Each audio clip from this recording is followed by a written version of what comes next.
जय हिंद साथियों, आज हम लोग देखेंगे बीपी चार्जिंग और डिस्चार्जिंग हमारे लोगों में किस प्रकार से होता है, किस प्रकार से आरएस खींचने पे या A9 को इमरजेंसी लगाने पे बीपी ड्रॉप होता है। तो आइए शुरू करते हैं। अगर ये वीडियो आपको अच्छा लगे तो लाइक कर दीजिएगा, मुझे ऊर्जा मिलती रहेगी। धन्यवाद। तो देखते हैं बीपी चार्जिंग और डिस्चार्जिंग किस प्रकार होता है हमारे लोगों में। बीपी चार्जिंग के लिए इसमें हमारे लोगों में क्या क्या लगाया गया है, पहले यहाँ से शुरू करते हैं। MR2, MR3, MR4 हमारे MR टैंक लगाए गए हैं। MR4 से के बाद A9 लगाया गया है। A9 की 5 पोजीशन है, आप लोगों को पता होंगी। MR release, minimum reduction, full service, over reduction या मैक्सिमम रिडक्शन उसी को बोलते हैं, और इमरजेंसी। A9 की रिलीज पोजीशन पर बीपी 5 kg रहता है। मिनिमम रिडक्शन पे आधा kg ड्रॉप होता है, 4.5 kg रहता है। फुल सर्विस पे 1 kg और ड्रॉप होता है, यानी 1.5 kg ड्रॉप हो जाता है, 3.5 kg रहता है।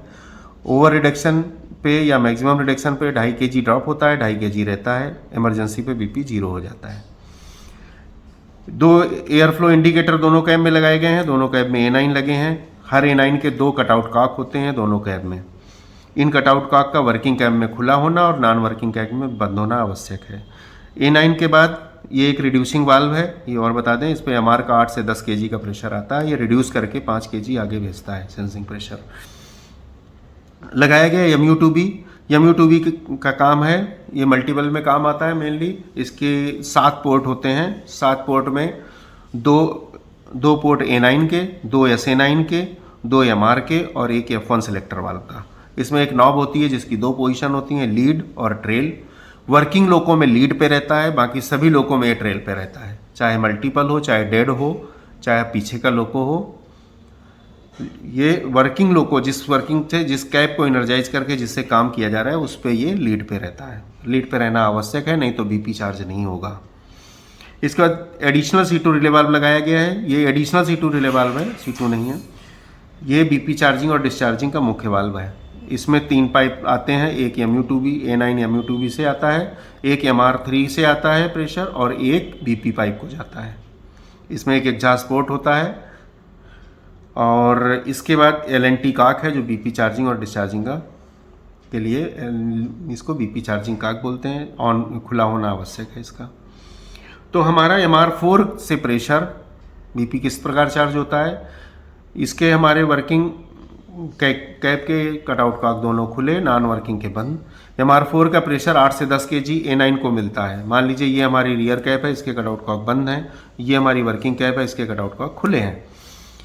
MR4 का 8 से 10 kg का प्रेशर, ये पैरेलल में दोनों जुड़े हैं, देखिए।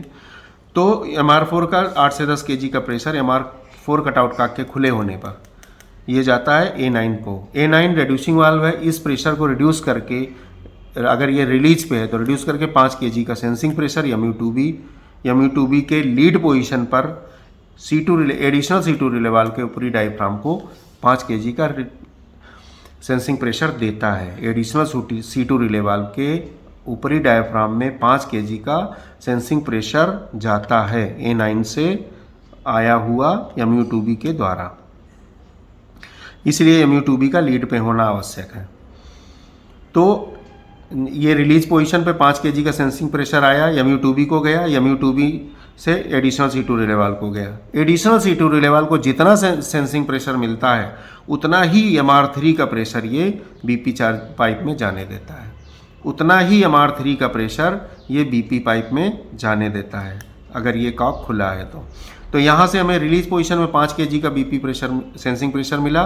MR3 से आया 8 से 10 kg का प्रेशर, ये 5 kg ही इसमें बीपी पाइप में जाने देगा और बीपी हमारा 5 kg से चार्ज हो जाता है।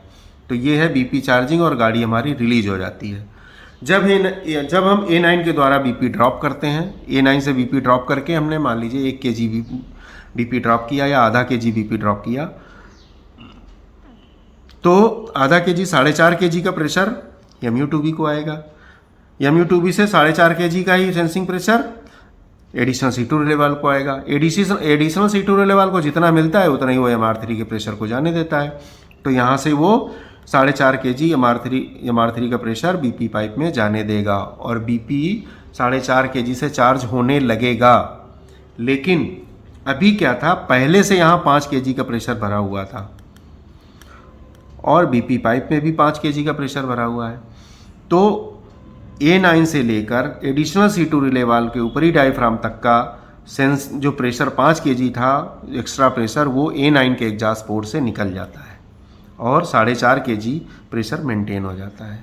इसी तरह से बीपी पाइप तक का एडिशनल C2 रिले वाल्व से लेकर बीपी पाइप तक का जो एक्स्ट्रा प्रेशर था, पहले 5 kg था, अब 4.5 जा रहा है, तो एक्स्ट्रा प्रेशर था वो C2 relay valve additional C2 relay valve के एग्जॉस्ट पोर्ट से निकल जाता है और बीपी हमारा 4.5 kg मेंटेन हो जाता है। इस तरह हमारा बीपी ड्रॉप होता है और बीपी चार्ज होता है। जब हम इसको रिलीज करते हैं A9 को, तो ये फिर 5 kg प्रेशर यहाँ देने लगता है एडिशनल C2 रिले वाल्व को और 5 ही kg का MR3 का प्रेशर बीपी में पहुंचने लगता है और उस कंडीशन में A9 और एडिशनल C2 रिले वाल्व के जो एग्जॉस्ट पोर्ट हैं वो बंद हो जाते हैं। इस तरह हमारा बीपी फिर से चार्ज हो जाता है। जब कि हमारी गाड़ी में किसी वजह से लीकेज होता है, लीकेज बढ़ गया, तो हमें जो यहाँ से 5 kg का प्रेशर मिल रहा है, यहाँ भी 5 kg का प्रेशर आ रहा है, तो यहाँ से आने वाला प्रेशर लीकेज बढ़ जाएगा तो फ्लो बढ़ जाएगी, एयर का फ्लो बढ़ जाएगा। फ्लो बढ़ने से MR3 का जो प्रेशर आ रहा था वो उसका फ्लो बढ़ने से उसको वो R6 रिले वाल्व और एयर फ्लो मेजरिंग वाल्व उसको रीड करते हैं। AR6 relay valve air flow measuring valve को बताता है, एयर फ्लो मेजरिंग वाल्व से RGAF ऑपरेट होती है और LSAF लैंप को जलाती है। RGAF पिकअप होकर FI गेज की नीडल आगे बढ़ती है। जब प्रेशर एयर का फ्लो 85 psi से ज़्यादा होता है तो हमारा ऑटो रिग्रेशन भी होता है इसी वजह से। दूसरा, जब हम RS खींचते हैं या A9 को इमरजेंसी पर रखते हैं, तो RS या A9 को इमरजेंसी पर रखने पर उसका सीधे संबंध देखिए, A9 और RS एक ही पाइपलाइन में लगे हैं और सीधे BP से जुड़ा है। उसमें A9 की इमरजेंसी पर रखने पर या RS खींचने पर सीधे BP पाइपलाइन का संबंध एग्जॉस्ट पोर्ट से RS के एग्जॉस्ट पोर्ट या A9 के एग्जॉस्ट पोर्ट से हो जाता है और BP जल्दी से जल्दी ड्रॉप हो जाता है। और ये कंडीशन A9 की इमरजेंसी या RS दोनों कैम में काम करती है, भले ही हमारे कटआउट काक बंद हों या खुले हों। इस प्रकार से हमारा बीपी चार्ज होता है और बीपी डिस्चार्ज होता है। अगर अच्छा लगा हो तो लाइक कर दीजिए चैनल को। धन्यवाद।